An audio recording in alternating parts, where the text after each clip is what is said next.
જીતેનભાઈ એક પોસ્ટ મૂકી કે ભાઈ અમે જલ્દી મૈયર આપની સમક્ષ લઈને આવીએ તો આપના રિવ્યુ શું અમને જણાવો. અને જે લોકો સમુદ્રની જેમ ઉમટ્યા કે જીતેનભાઈ આ મૂવી રામ રતનને ફરી વખત તમે લઈને આવી રહ્યા છો, અમે તમને બહુ દિલથી પ્રેમ કરીએ છીએ. અને એના કોમેન્ટ વાંચો ને મેડમ તમે, તો કોઈ 100 વખત જોઈ, કોઈ 200 વાર જોઈ, કોઈ 300 વખત, 10, 15 ને 25 વખત તો લગભગ લોકોએ જોઈ છે. તો અમને એમ થયું કે આ મૂવી જૂની થઈ જ નથી. बहुत खुशी हो रही है अंदर से। ये वैसी ही फीलिंग है जैसे जब पहली बार मैयर रिलीज हुई थी।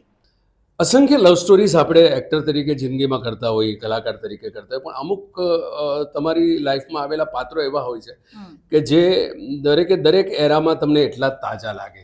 પહેલી વખત મને અનુભવ થયો ગુજરાતી સિનેમામાં કે કથા સાંભળતા 3 કલાક હું માત્ર મૂંગા મોઢે હું એ વાર્તા સાંભળી રહ્યો હતો. અને વાર્તા જેવી પતી એટલે મારો પહેલો પ્રશ્ન હતો કે આવી જ ફિલ્મ બનશે? અને જસુભાઈ આના કરતાં 2 દોરા વધારે બનાવીને બતાવીશ.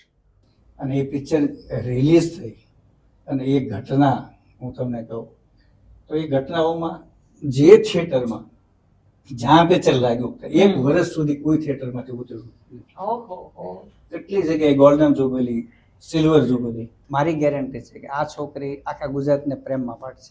उसमें तो हम रियल लाइफ में जैसे हैं वैसे ही हमने अपने आप को पोर्ट्रे कर दिया था। तो ऐसा लगा नहीं था कि हम कुछ अलग से कुछ कर रहे हैं, क्योंकि उस समय शैतान तो थे जो आज भी हैं आई थिंक थोड़े से।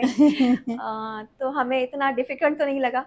તો સેટ ઉપર તમને કેટલું હેરાન કર્યું? તમે વિચાર તો કરો કેટલો હેરાન થયો. જે વ્યક્તિને ગુજરાતીનો એક સંવાદ બોલતા ના આવડે એને કેટલી મહેનત કરાવી છે, પછી એની દુશ્મની આખા સેટમાં મારી સાથે આખા 40 દિવસ સુધી કર્યા જ કરે, તો પછી મારે એક દિવસ એને ભમ કરવી જ પડે ને. सारे डायलॉग जितने भी होते थे हमारे फर्स्ट टेक में हो जाते थे, फर्स्ट या सेकंड टेक में हो जाते थे। हम कहते थे ऐसे कि बराबर है चल जाएगा करके, अच्छा, बाकी सारे संवादों में सिर्फ गड़बड़ ही किया करती थी वो।